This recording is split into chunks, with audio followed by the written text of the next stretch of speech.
Sound good? Okay. All right. Hey, round three. Round 3 is going to be amazing. You guys, we have filmed this three times.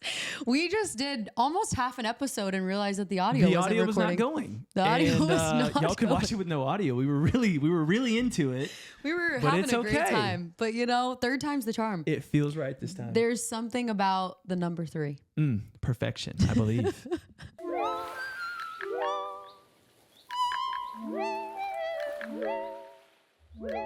Hey guys, welcome back to another Stay True podcast episode. I'm your host, Madison Grant Troutt, and I am here with a very special guest, the one and only Grant Michael Troutt. It's good to be here. And I have the biggest smile on my face if you're watching the video because this is so special for me. This is the 3rd episode, so this is only my 3rd time doing this, and I have my favorite person in the world here with me who has seen it all. He has seen the process of when this was just a dream, when this was a prayer request, and I mean, how long have I been wanting to do this? It overall 3 years. Like this woman for 3 years has been like, should I start a podcast now? Should I do it now? And there've been times you were close. Yeah, like about to start just right about to do it. And then the peace would leave. And March of 2024, it just feels right. It does. And you've been so spirit-led and so surrendered every step of the way.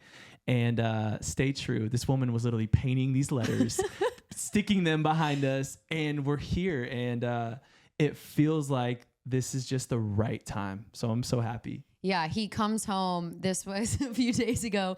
And he comes home and he sees me like getting the bubbles out of the wallpaper and painting the letters and hanging them up. And he's like, are you the one to be doing this? Are you qualified to do this? And I'm all for it. But this woman had a tool belt on. And I'm like, who are you? We did it though. You did it. And it somehow, by the grace of God, came together. And I truly, by the grace of God. But this has been Hey, can I just say something? Oh, please. 1, you look so beautiful right Babe. now. You look so beautiful. Oh my gosh, save it for off the camera. 2, I don't know why I wasn't second on the episode. I mean, you waited till 3. Not hurt, but I'm all here for it. Clearly not hurt. But well, here's the thing. I thought it would be really awesome to tell my story and then tell our story. Okay. And so I feel like this will be a really good episode. The people want to hear a little bit about Grant Troutt. Okay. So give them what they want to hear. And then let's tell our story and how we met, how we dated, and what married life has been like. Oh man. Wow. And so, you know, we have a lot of fun. So we'll laugh. And we're also pretty deep people. So we'll probably get deep. Should we start with the game real quick? Real quick. What game do you have for us? All right. Let's just start with what? Oh. Is this 20 questions? Just right now, real quick, off the bat, what's your favorite thing about me? What? What is it? Okay, no, he's doing this because I made him do this in the other one we recorded, and it didn't have the audio, and so now he's flipping the script and he's making me do it. What is it? Like, okay, what is it? No, but I'm ready for this because I could name 100 things because you're so amazing. Number 1, favorite thing right now. This man is a man of God, and he leads me so well because he is led so well. He leads me with the Spirit of God and with the love for God because he is being led by the Spirit. And I am so grateful that I am being led by a man who is being led by God and that I'm not having to trust, you know, just his feelings or his, you know, own strength and ability, but we're both trusting in something so much bigger. And our love is built on something so much bigger than ourselves. Deep. That was really deep. I mean, deep surface off the level. bat. Surface level is your joy and your smile. Oh, thank you. Yeah, it just really like y'all. I'll be having like even yesterday. I was having such a long day. I had such a hard day, and honestly, you came home from work. First off, I come home from work and it's a long day for me too, right? And I bit his head off. I'll be honest. This just right off the bat. This Yeah. woman gives me sass, attitude, and did. storms off. And I'm like, Okay, girl, let's out my sin. man. I'm kidding. Yes, I did. I will confess But to she you guys. came back. And I came back and She I always said, I'm does. sorry. Will you forgive me? That was not very kind. But his joy just immediately turned like my day around. I had just had such a long day, such a hard day. And a lot of what I do, I work from home. And so I'm by myself all day, whereas he's around people 24/7. So he kind of comes home and he's like, you know, ready to just shut off. I'm like ready to talk for hours. I'm like, tell me every detail. Literally, tell me everything, Grant. Tell me I'm every like, detail of your day in life. Got nothing. And, but no, yesterday was a long day. So honestly, I wanted to shut off, but you came home and you were just so full of joy and it totally turned my day around. So I would say Well, good. I'm glad. your smile and your joy are another Thanks. favorite thing. And he's such a good encourager. So no matter where you're at, you will leave encouraged. Let's go. I can't Let's remember if I go. said that on this episode or I don't another know. one that we I don't recorded. know. We've tried this That 3 didn't times. Get recorded. So I'm like, where are we right now? What are we saying? I don't know. We're dazed and confused. But it's Okay. good to be here. Thanks for having me, babe. We're so excited for this. And this is going to be so fun just to let you guys into what this last 2 years have looked like. I mean, we haven't really, shared our full story, at least not Yeah. on our own platform Totally. and really in full detail. So this will be really fun to just invite you guys into what the last 2 years has looked like for us. So, okay, Yeah. let's get them into our story because you tell it so good. Okay. He tells it better than I do. And then I'll just kind of jump in from my perspective Sure. and my side of things, or if you leave anything out. So yeah, get them into how did we meet? How'd this get started? Okay. Young G, I was 25 years old and I'm working in Branson, Missouri, and I'm not looking for a wife. I just wasn't there. But I come home from Thanksgiving break and my best friend at the time, he calls me over and we're sitting around a fire, and it was like a movie scene. We're sitting around this fire and he goes, Grant, I have set you up with a blind date. He goes, you need to say yes. I just have a feeling about this. And I was like, blind date? Like, really? Like, are we doing that? And I was like, come on, man. I'm like doing ministry in Branson, blind date. And he goes, Grant, who would you be if you didn't try? And I was like, okay, you know what? I can rise to that occasion. Like, I can answer that call. And anyways, he just kind of tells me, hey, it's somebody that I'm just not going to tell you her name right now because I just don't want you going there. I want it to be a blind date. Maddie, on the other hand. Okay, let me tell my side of the story. Well, yeah. So I am doing this podcast for my first book that launched, and I'm out of church, and this guy that's interviewing me, podcast ends, he goes, are you single? And I was like, kind of a weird question to ask, Because but he wasn't married at the no, time, he right? wasn't married. Yeah. He didn't have no wedding ring on. So I was like, why are you asking me that? So blunt, so straightforward. Right. And he was like, there's this person I want to set you up on a date with. And same thing. He was like, it's a blind date. I want to set you guys up. I don't want either of you to know the other person. And I was like, no, I don't do blind dates. I need to stalk his Instagram. I need to know his reputation. I need to know his love for Jesus Which before I sign up for the date. I had an Instagram for like a year at Yeah. this point. New Yeah. to the game. But I didn't know that. I didn't know anything about the person he was trying to set me up with. Totally. And so I'm pretty turned off to it, the idea of a blind date. And then I see this guy again at another hangout. There's like a big friend hangout happening. And my roommate, Janine, had mutual friends with this guy, this pastor of the church. And he was saying, he started telling me all about Grant. He was like, this guy, but not saying Grant's name. Shout out my boy. He was like, Who this had guy me. loves Jesus. He's so cool. He's so fun. He's so outgoing. Like, he's full of joy. He's full of life. Like, just going in. He was an athlete. He's a basketball player. Like, all this stuff. And I'm like, well, gosh, he sounds like my dream man. I'm like, sign me up. Okay, so now you keep going. Okay, so she has all this backstory, and I don't know any of that. doesn't So know this has anything. been going on for like 3 weeks. So I come back and he's like, Grant, I got a girl for you. And I was like, okay, who would I be? Like, who would I be if I didn't try? And, somewhere along the way, he was like, Grant, December 3rd, that's her only day that she's available in the next 2 months. I was like, what? Okay, well, in my defense, my book had just come out. It was a crazy season. I'm like, okay, who is this girl who in the next 2 months has one day open? Hey, you got to play a little hard to get. I'm like, hey, listen, I got one date available. Man. Anyways, I come and I'm like, all right. And somewhere along the way, your roommate Janine found knew it was me. No, knew it was And Grant then from the told beginning you? because How did that okay, happen? so there was overlap because basically Grant, Janine, and our friend had all gone to the same church, right? Like that's how y'all all knew each other. Watermark. Yeah. So y'all all went to the same church and that's how that crossover happened. So Janine knew that Grant was my blind date, but I didn't know. And so I finally cornered her and I was like, you have to tell me. And she's like, no, I'm not supposed to tell. And I was like, you have to tell me. And she did.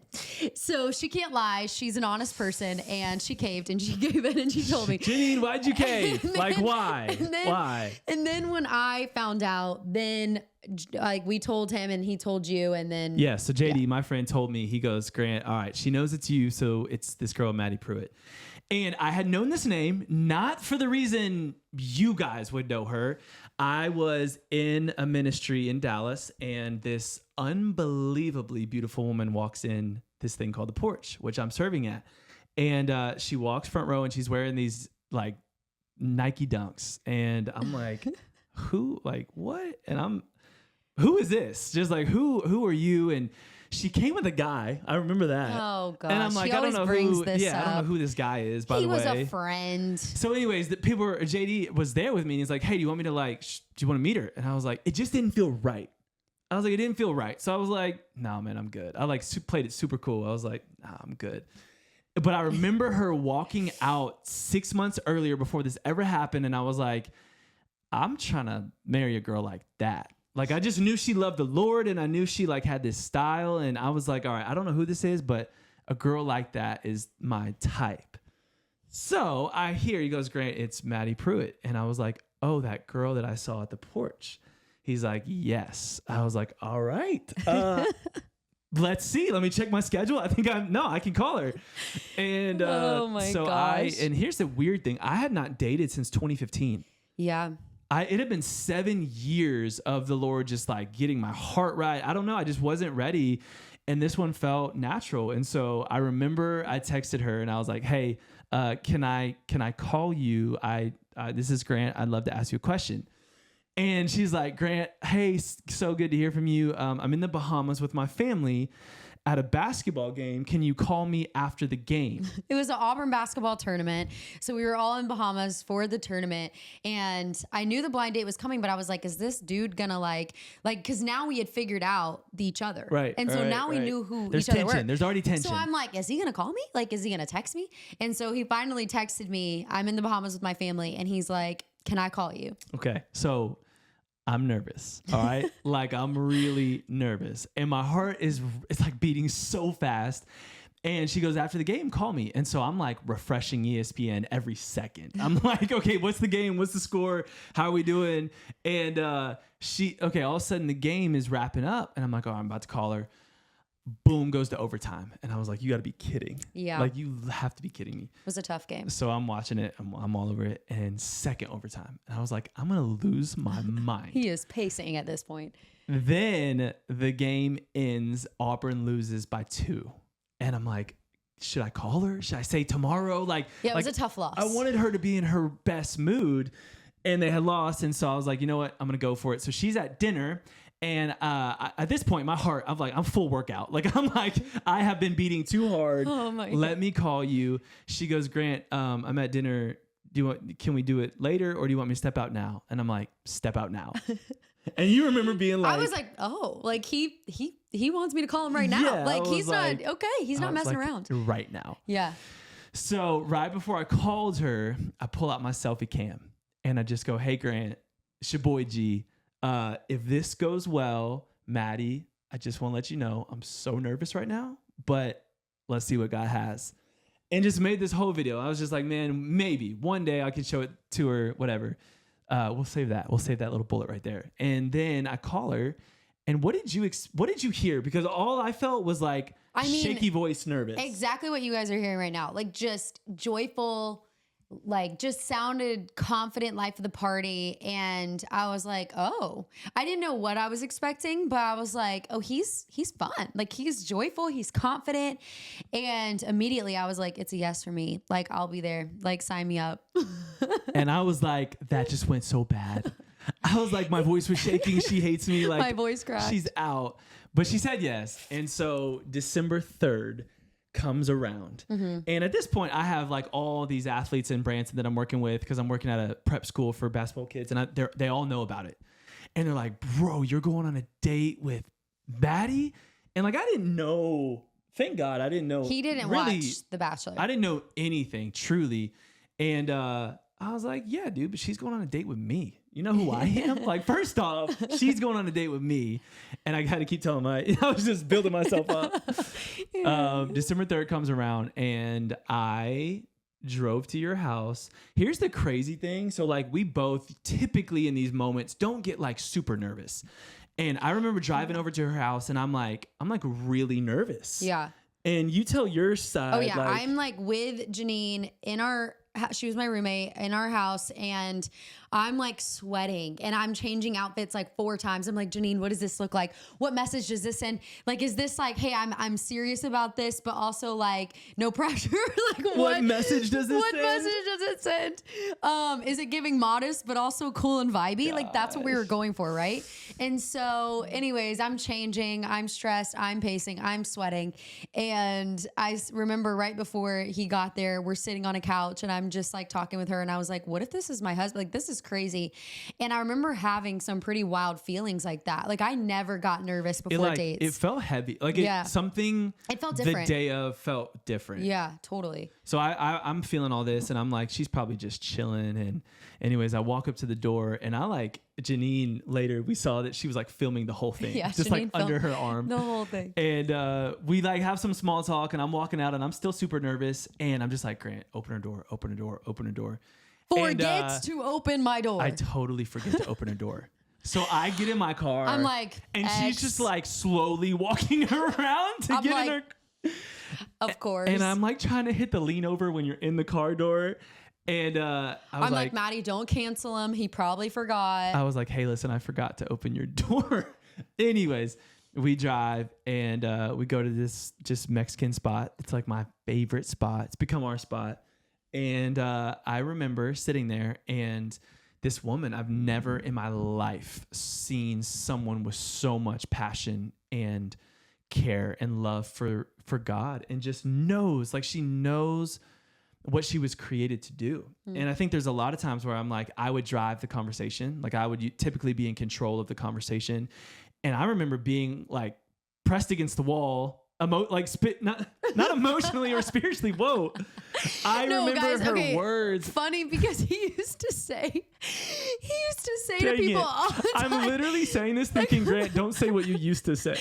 Like on a stage, like he's like at church on a stage and he's like, first date and she's got me pressed against the wall. I'm like, no, I don't. We I'm like, pursued she's pinned purity. me up against the wall in the back.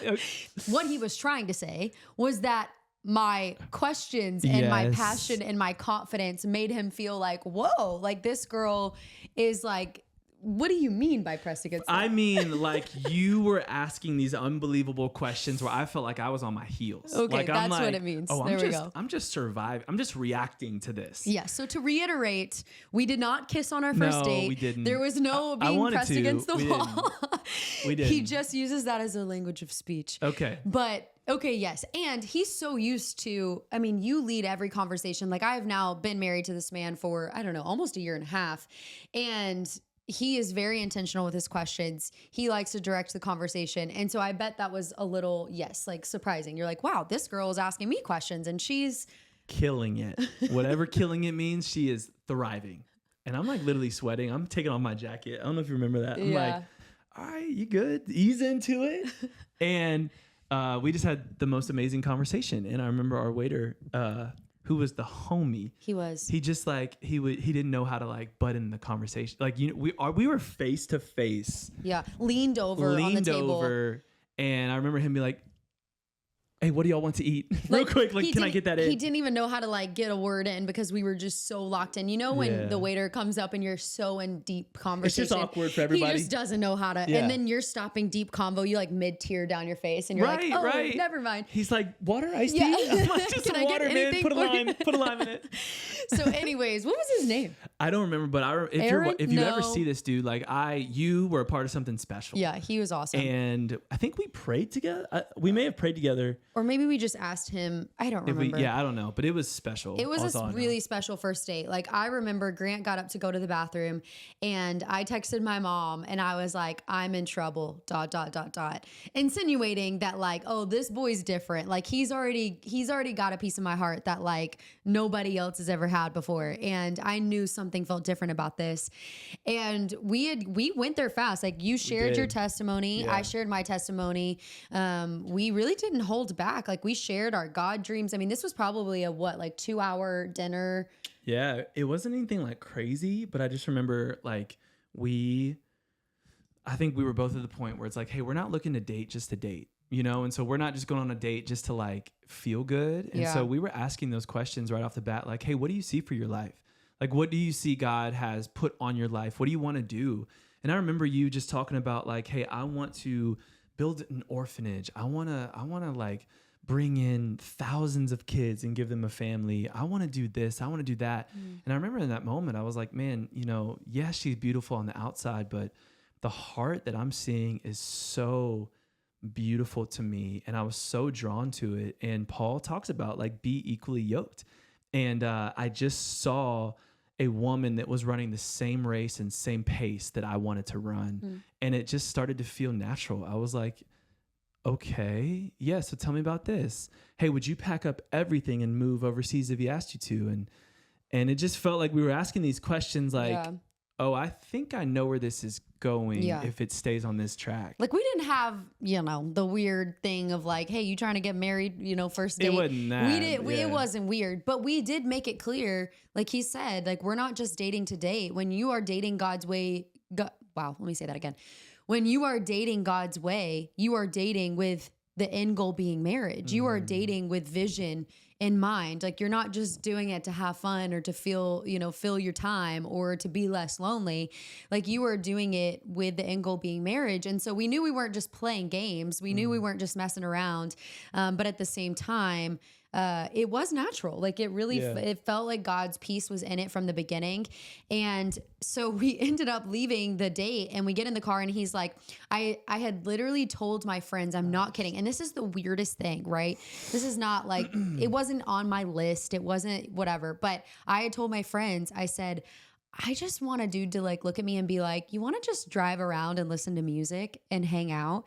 And the weirdest, most simplest thing. And we get in the car and he goes, want to just drive around and listen to music and sing and hang?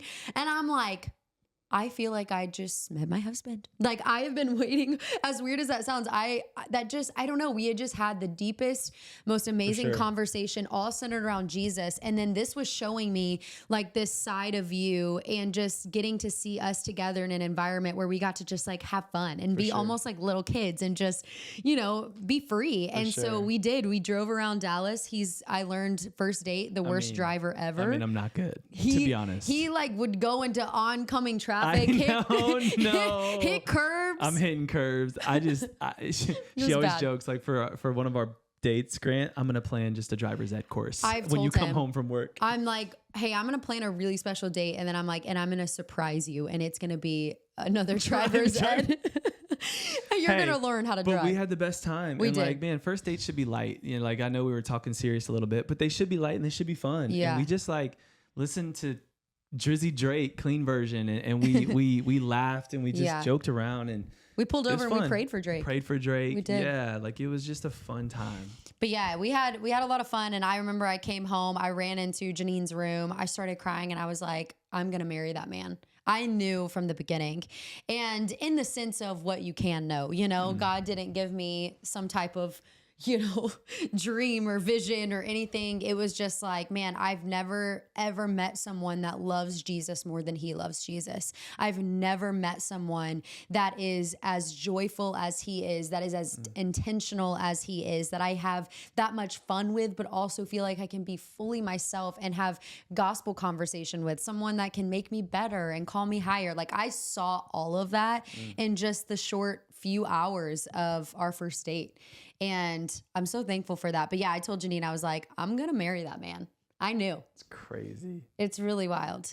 But then get him into our second date a little bit. Yeah, man. Second date was just not the best. So this was the next day. This is literally, we were just supposed to hang out Friday. I was going to fly back to Branson on Sunday.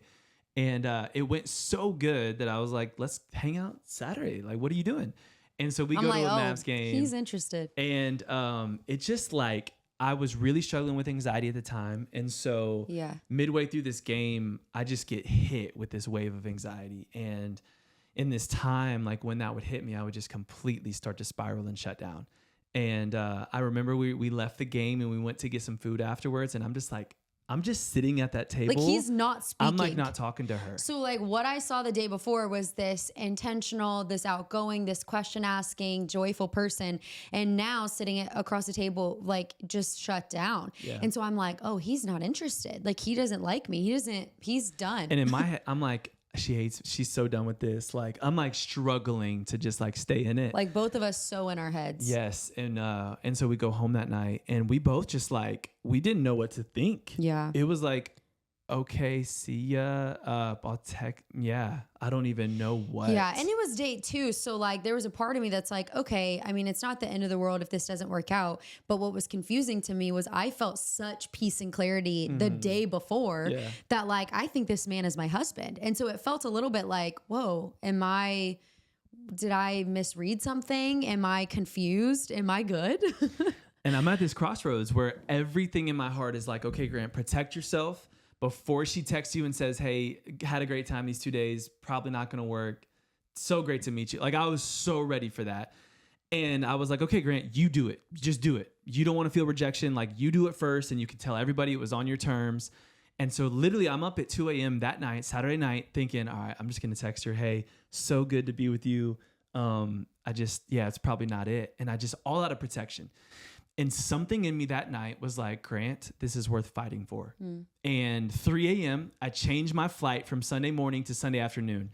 And Sunday morning, I woke up and I texted you this long text. And I just said, hey, if there's any way that you're open to it, could I come over and just explain to you what happened last night? I'm really struggling with anxiety right now. And if you would be willing, I just want to share my heart and tell you where I'm at. I remember getting this text and being like, whoa, oh. And I was like, I mean, sure, come over. Let's talk about it. But I had never met a man that was so confident in who he was that he was able to show a quote unquote weaker side of him in the sense of this is my struggle right now. Like this is what I'm struggling with. That to me is true strength. And I had never seen that before. I was like, this man is being so honest with me, so vulnerable with me. He is not trying to act like like he's got it all together. He's like, hey, the reason I was weird yesterday, yeah, I'm struggling with anxiety. For sure. Yeah. And we laid it out. And I think in that moment, we both were like, what that did for me, and this could encourage somebody, is, when you're first dating somebody and you feel like every moment you got to just be on. You got to I got to put my best foot forward. I want to impress you. I want you to know that I'm awesome. And second date, she got to see the hardest side, like my shadow side, like what I was struggling with, the weakest side of me that night. And I just said, hey, that's who I am. And I remember looking at her and I just said, hey, this is Grant. And I laid out my palms and I was just like, you saw date 1, you saw date 2. I'm struggling with anxiety. That's what happened. This is where I'm at. And it wasn't this take it or leave it. It was just like, I just want you to know that's where I'm at. And we went home. I flew back and I called you when I landed. And we probably talked on the phone every single night. For we would stay up till 3 a.m. talking on the phone. 4 a.m. Crazy. Long. It literally felt like middle school. It was crazy. We had a 6-hour conversation on the phone. 6 hours. Wow. And it was just amazing. And what was cool about that 2-week long distance period right there was it was all person. It was just, there was no physical. Yeah, like I we weren't even you. in the flesh together. It was like, oh, this is all based on your heart, like who you and are. getting to know you and your personality. So that's our dating life. That was it right there. And I feel like we barely through touched second date. Yeah, we did. But yeah, so basically, because this is just getting long, but basically our dating life was not perfect. There were a lot of moments of like, I knew the first date I wanted to marry this man. But then there was a lot of evaluating and weighing things out and evaluating, is he a man of his word? Is he a man of character? Is he a man who has godly men around him? Is he a man after God's own heart? And it took some time to really like see those patterns. Like I want to see godly patterns in his life. I don't want to just go off of passion. I don't want to just go off of feeling. And I don't want to just go off of a moment. Like I want to make sure that there are patterns. And so that's something I would encourage, someone with, if you are dating right now, the world tells us to go off of passion. The world tells us to go off of chemistry, and those things that's fine. But I would encourage you to go off of patterns, like really look at how they are consistently being. We are what we consistently do. So what is he consistently doing? How is he consistently acting? How is he treating those who can do nothing for him on a consistent basis? Like, how is he treating his family, his friends? Who is he when he's around his friends? Who is he when he's alone? What does his time with Jesus look like? And those were questions that I continued evaluating throughout our relationship.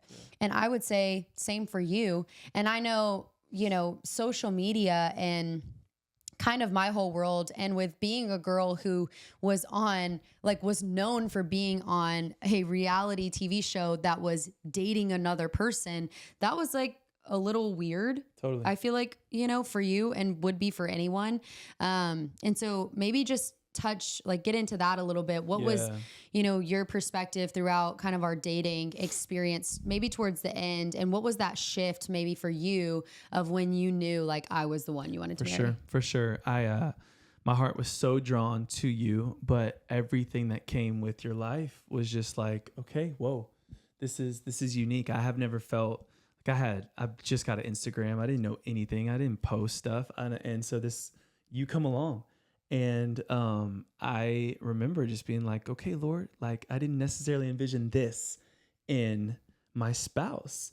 But it's not anything that she's necessarily like can control. And I just remember getting to a point where I had seen enough of your heart, enough of the way that you treat people, enough of the way that off camera, off social media, you're just this amazingly fun little girl that wants to laugh and talk in her baby voice and play games and stay up till 1 a.m. playing board games. And I just saw like this free person. And I think what social media can do, and I definitely came from this perspective, is like, man, if you have a platform, people just assume. Like they just they're left to assume, I bet she likes this. I bet she does it for this reason. I bet she and you never think, oh, I wonder if God just really blessed her and she's trying to steward it really well. Yeah. You never assume that. And so if you see one post, you're like, oh, those people, I bet they just. And what the Lord did in my heart was like, hey, hold on, Grant. Before you cast a stone, get to know somebody. Yeah. Before you make assumptions, like ask questions. Absolutely. And as I sat here, I was like, oh, this is the godliest girl I know, flat out, period. Like, you love God more than any other woman that I had ever thought about taking out. And that just was like, okay, hey, if what comes with it is a platform, praise the Lord, let's do it. And we could get into a little bit, just briefly, maybe about when we went public, when we posted our first picture together. That was a moment that really like it was just really hard. Yeah. Well, that was your first taste of, all of a sudden having your life go from, being private to now all of these people have, I guess, like they're speaking into just opinions. Everything, they're speaking into from your looks to your family, to your faith, to everything. And I had experienced that from The Bachelor and coming off of reality TV, and the way that it just was so hard for me and traumatizing to me. And so I told him, like, I tried to give you a little bit of a warning. Yeah, man. And I was like, don't read the comments. She's like, just don't I'm like, look don't at read anything. any of the comments. And I'm like, I'm gonna look at. He's like, I'm gonna look at the see. comments. Which, okay, it was actually a really just not the best situation because we're in Kentucky with his family and I stayed back with the girls at the house. He went with the guys out and went to like a horse race or something. And you were out with the guys and we had posted right before then and a really negative comment started. And then it created this whole spiral where people started just jumping onto just like going off. So I'm with the guys at this race and you're back. Yeah. And so I hadn't looked at anything up until this point. But I was a little bored midday and I'm like, let me just see what's going on. And I remember scrolling and a lot of it was just like, congrats. This is so awesome. And I'm like, yeah, social media is amazing. Like, what was she talking about? Mean people. And then I see one that's like, it says, Grant, you look like an effing thumb. And I was like, yeah, okay. Like I could see, like not a stretch. And I'm like laughing it off. And then there's like some mean things about just like, stupid stuff, your family and all this stuff. But then it just gets like really harsh, really harsh. And there's like 25 of them. So I'm like, I'm feeling things I've never felt before. Yeah. And because like, I'm always like, man, I want to love. I see the best in people. And like, I would just never, I don't know. Like I was just very confused. I'm like, oh, how could you hate someone that you just you've never spoken to? And so I call my friend. Oh, I'm calling Maddie. She won't answer. I wasn't answering. I was hanging with the girls. I was off my phone. She didn't have her phone. So I'm like, I give my phone to my friend. I just say, hey man, like, if you see anything that's like super negative, like really negative, could you just like delete it? Because I didn't know the rules. Yeah. Yeah. And then I finally get a hold of him and we're trying to navigate all of that. All that to say, long story short, that was the start of, I feel like your anxiety kind of coming back because we had had moments of conversations of like, this anxiety is not your identity. This is not who you are. This does not mark your life. And we are not going to stand in agreement with it. And there would be things like that just throughout our relationship where we both would have to encourage one another, right? Like where my thing, I feel like I really struggled with feeling labeled by The Bachelor and feeling really misunderstood and having a lot of trust issues. And he would have to remind me, like, you are not The Bachelor. You are not labeled of, just being the girl from The Bachelor. And we would have to really remind each other of who we are and encourage each other and affirm each other. And so you had really honestly like grown a ton with the anxiety, and I feel like you had broken free from it for the most part. Totally. And I feel like when we posted on social media, all of those negative comments and feeling so misunderstood on such a large scale and having people speak into a lot of things that you really care about, was really hard for you. And it created, a month of like really bad anxiety and panic. Really hard. I remember sitting in counseling and just like, I was like, I don't know who I am. And, because everybody else was telling me, they're like, this is who you are. Yeah. And that was really hard, man. But we went to Cabo for one of my friends was getting married and a big group of us, he had some guy friends going. JP was there. He was officiating the wedding and I was with some girlfriends in the wedding. And so it was a fun time where he got to come as my wedding date. He got to stay with the guys. I got to stay with the girls. But then we had one date night where I feel like that was like breakthrough moment for us where we both walked away from that saying, we're going to get married. For sure. Like we know we're going to get married. And it was just, I don't know. I think it was the conversations. What was the question that we asked? If you could talk to him. Yeah, it was like if you could talk to, it sounds kind of cheesy, but it was honestly like so good. But it was like if you could meet and talk to someone out of the Bible, like who would that be? And I don't know, it was just such good conversation. And I feel like we did a lot of reflecting and dreaming and just affirming one another and really giving God just so much glory and how much we had grown and learned and seen. And that was just such a good date night. And we left truly Cabo. All of our friends said that they even saw like a shift in our relationship. And I feel like that's when we left saying, we got this. We're going to do this. For sure. And I would say the first 6 months of marriage was a little hard. tough. It was Like hard, it was hard, and But it was a amazing. lot. It was a lot of new. Like it wasn't even marriage. It was like we moved to a new city. You started a new job, and we were in a new marriage. We didn't know hardly anyone here. Yeah. I definitely didn't. You had a couple people that you knew in Waco. I didn't know like anyone in Waco. So I had no friends around me, and I'm trying to navigate how to be a wife. And what I would say was probably one of the hardest things for me was this mind switch of, in dating, I had this perspective of like, he's got to work for me. He's got to pursue me. He's got to, treat me right. And then you get married and it's like, oh, we're called to lay our lives down for one another. Mm-hmm. I'm called to serve you. I'm called to submit to you. I'm called to be led by you. And so because of that, it took such a just refining and humbling and dying to self and a lot of prayer of like, Lord, show me how to be a good wife.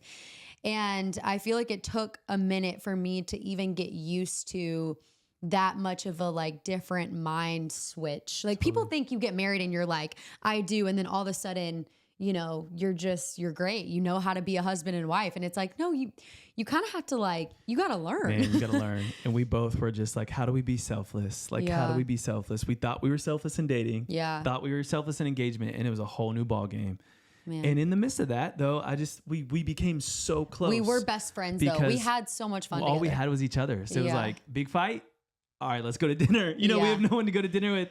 I'd be like mad at him 1 second, and then a minute later, I'm like, well, I don't have any other Let's friends. watch a movie. So Yeah. It was so good. It was good. And so I would just say marriage is the best thing in the world. It is. It is the greatest thing. It is work, but everything worth it is work. Everything worth it is uphill. Amen. And we have fought for this, man. And leaving and cleaving is what we did when we just left all family. And we're like, let's start our family together.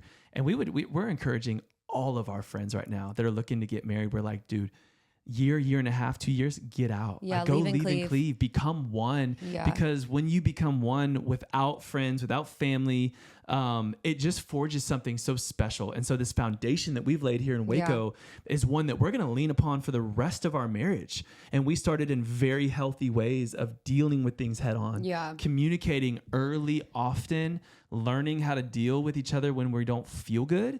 And you don't have mom or dad to call and come over and fix it. Mm-hmm. How to handle house things. I'm like calling ADT and setting up. It's just like Wi-Fi. I don't even know what to do. We found out that we had a gas leak in our house. That's a whole nother story. That's another podcast. We had a gas leak that we were living for like 4 with months. for 4 months. And we were wondering why does it feel like we are dying, losing our minds? Can't think. And the plumber comes over and is like, yeah, you got a gas leak. He's and like, guys, at any point your house could have blown up. He's like, one match could have blown this house up.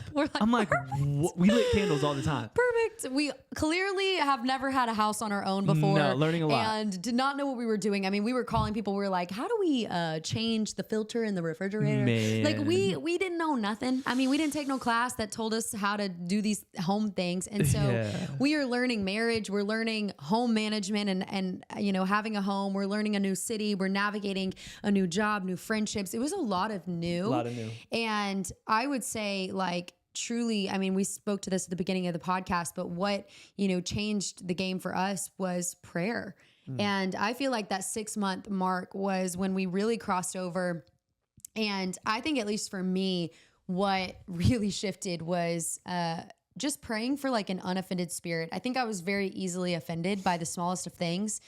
And I finally just got to a point where I was like, what's worth it? I'm getting upset over all these little things and what really matters. And just praying. I got this book that's called Praying for Your Husband from Head to Toe, and literally starting at his head, Lord, fill his mind with things that are holy and pure. Lord, give him the mind of Christ. Give him the helmet of salvation to protect his thoughts, and praying all the way down his body, praying for his heart, praying for his emotions, praying for his back and the things that he's carrying, praying for his eyes, his mouth, his feet, his hand, praying all over his, just his body, honestly. And thank you. It was so good. And what was crazy was I was coming into it Lord, help my husband, help him be a better man, help him be a better husband. And by the end of the prayer time, it was oh, Me. help me, like help me be a better wife. And God would change my heart and I would leave, more like Jesus. And I would leave, ready to love Grant like Jesus has called me to love him. And, I think what would you say is like just some of the marriage advice that you would give, or some of the things that, we've learned in being married? Because even though it's been a year and a half, I do feel like we've learned a lot and been through a lot, whether it's home stuff, health stuff, family stuff, job stuff, just, all the things. Yeah, man. We're on the same team. Yeah. We're on the same team. We are not fighting against each other, but with each other.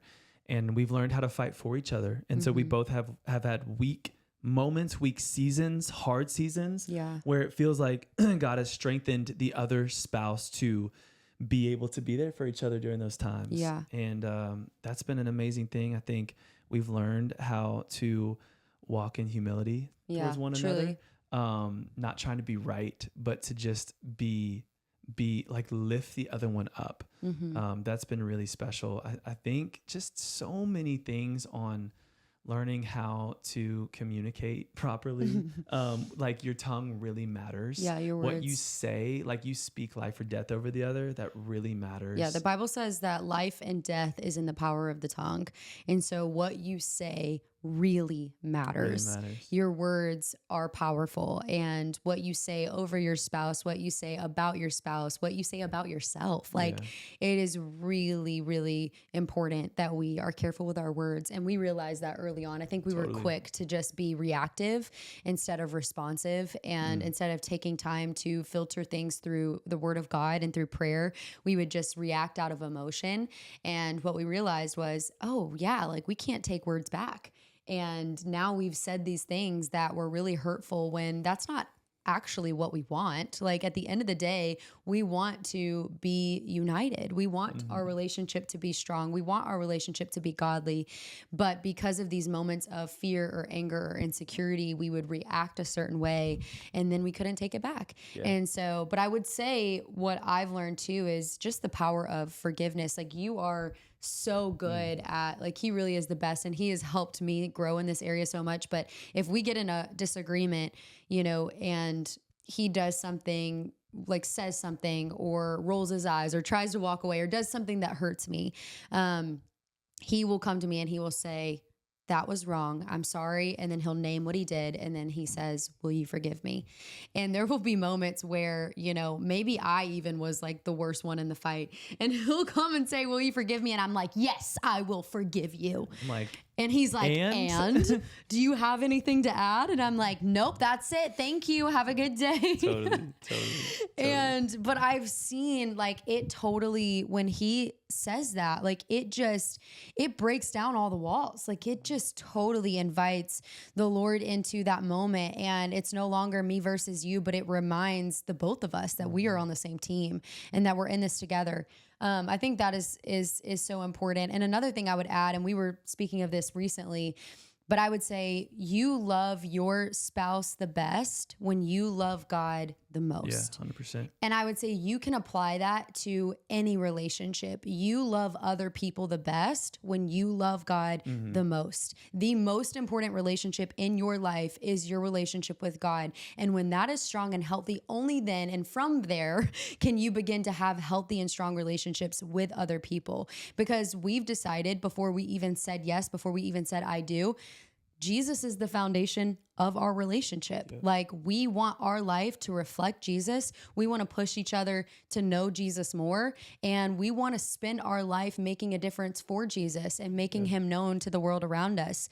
And I am so thankful that I did not settle in the past and that I have found a man of God who pushes me to look more and more like Jesus, who is not afraid to call me out at all. No, not at all. He ain't afraid. He will do it.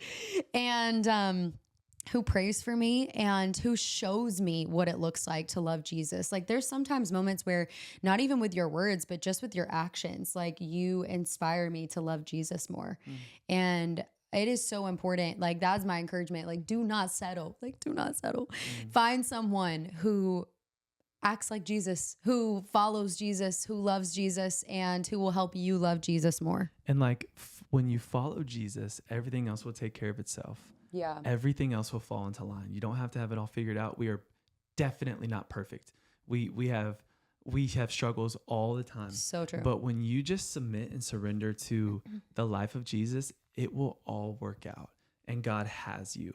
And there are very few things that will matter, but how we love and follow Jesus really matters. Yeah. And that's going to overflow into the way I can love Maddie. I cannot love Maddie in my own strength. If I try and love Maddie with all that Grant has, I will be short. I will blow up on her. I will not be quick to forgive. Inconsistent. And I will be inconsistent. I will, all the things. But when I prioritize, okay, God, you're the source of love. I got to get it from you. And then I can love Maddie. Then I can serve Maddie. My joy comes from God. Yeah. You know, it's not just like Grant wakes up happy. It's like I sit under the waterfall of who God is and I am filled with him. And that allows me to love you right and love you well. So we get our quiet time individually with Jesus every single day. Yeah. Like I cannot expect Grant to meet all of my needs and to make me feel more whole. I cannot expect Grant to fully satisfy me. And you always speak to that Ecclesiastes verse. Yeah. Ecclesiastes 3:11, it says God has put eternity on every man's heart, meaning nothing in this world, nothing in this material world can fill the longing in your heart. Yeah. Only something supernatural, only something out of this world. So what does it mean for God to put eternity on your heart? You long for something eternal. Yeah. Every single person. And I've looked at NBA athletes. I've looked at people that have everything you think you want. And I say, hey, is there a part of your soul, part of your heart that is longing for something more?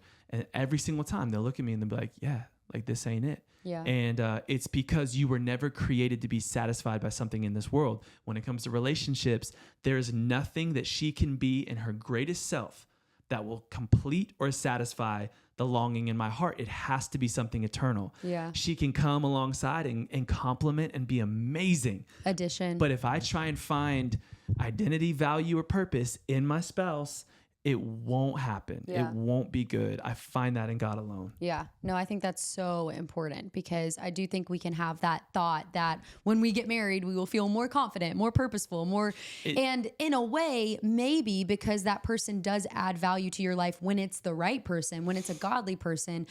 But truly at the end of the day, like he just said, only Jesus can fully satisfy us. Yeah. And it makes me think of the verse, Matthew 5:6. It says, those who hunger and thirst for righteousness will be filled. Yeah. Only in seeking him, only in knowing Jesus, only in having a relationship with him and hungering for more and more and more of him will we be satisfied and filled. And I love when you share that verse because it is such a reminder. Like we were created for outside of this world. Like we were created for eternity. We were not created to be fully satisfied even in this world. And so the only thing that will be able to satisfy us in this world is something out of this world. And I think that's such a good point. You kind of spoke to that we're not perfect. Yeah. And I thought it would be really funny to share a funny story. There was this time we were in a really big disagreement and I was so upset, and like Grant, we both handle conflict very differently. Super different. Okay. So I am a press in, we will figure this out, or we will not stop until we figure this out. He is I need a second. Give me a break. Probably like most normal human beings. Just let me breathe. And take a walk. I'm like, no, we will figure this out now. And we were in the middle. I don't even know what we were fighting about. Probably something so not important. I don't know what you're talking about. I know. You'll know in a second. And so it's right before bed. And I'm like, no, we've got to figure this out. But then I'm like, okay, you know what? I'm going to give him his space. That's that. I'll love him best if I give him his space. Right. And so I'm like, I'm going to go take a bath. And I'm sitting here thinking he's going to pray. He's going to get in his word and we're going to come out and we're going to come back together. We're going to end this night strong. Like we're not going to let the sun go down. Wait, is that what it is? Don't let the sun go down while you're angry. Yeah. And something like that. I go take a bath. And I come back in the room. Grant knocked out. Is out. He is snoring. Man. He is asleep. And your phone's about to fall. Dang it. Keep going. And I walk in and I'm like, you've got to be kidding me. Yeah. Like, I spent my time praying. I spent my time. So, and he's asleep. I'm like, all right, you're giving me some time. I think we just need to call it a night. But doesn't communicate that with me. And I fall right asleep. Falls asleep. And I wake up. This woman, when she gets mad, she starts to like slam drawers really hard. She wants to like make me know she's mad. So she's like, if she's brushing her teeth, she'll like put her toothpaste down and like put the drawer in hard. And shoving I'm like, the drawer in. I'm like pulling back the covers. You don't have to let me know. It's okay. And I'm like, don't take it out on your toothbrush. So he turns to me and he goes, can you be quiet? Yeah. Which, hey, we've all had better moments. All right. We've all had better moments than that. Didn't know I could be so mad. I'm like, hey, can you keep it down?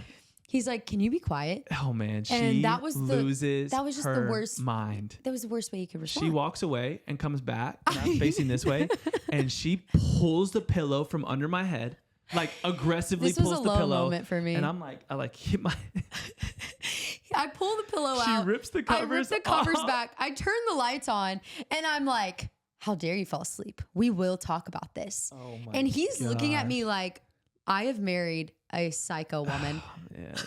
It was one of my lowest moments. We talked it through and we've come a long way. We did talk it through. We have not had that moment since then. We've not had one even close to that. No. I have grown a lot since then. We've both grown. We've both grown a lot. Journey. And we've both realized we can be very selfish, whether it's he withdraws or I escalate.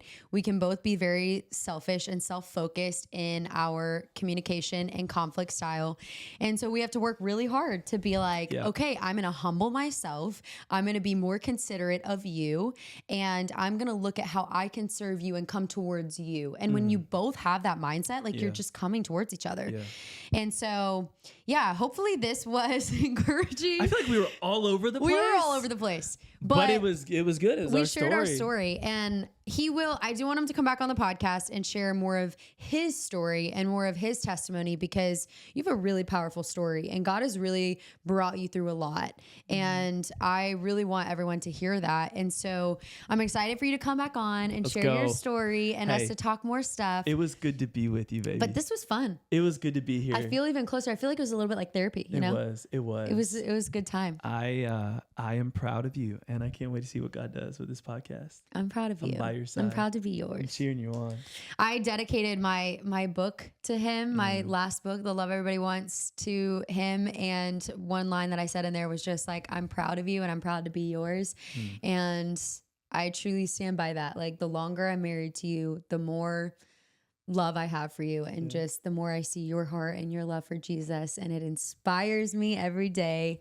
And I just love this man so much. Love you. Not to cry. All right, so how do we close? What's the close of the podcast? The closing? Okay, so I wanted a little rhyme in there, but then when I say it, it doesn't really rhyme, but we're sticking with it. All right. So well, now I feel like I can't. No, but somehow do it natural right now. Okay. No, but I really do want to say this, because I try to say this every episode though, of I want to know what you guys want to hear more about, what questions you have, what you're struggling with, what you're going through, how I can encourage you.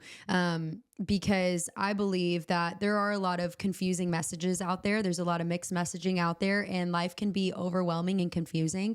And I believe that there is one truth that can set us free. And so I want to be a person who always tells you maybe not what you want to hear, but what you need to hear, and point you to the truth, and also encourage myself in the truth, because I can be easily deceived. I can be easily misled. I can be confused with all of the messaging out there. And so this is a place and this is a time where we come together and we speak truth and we share stories like we have been doing.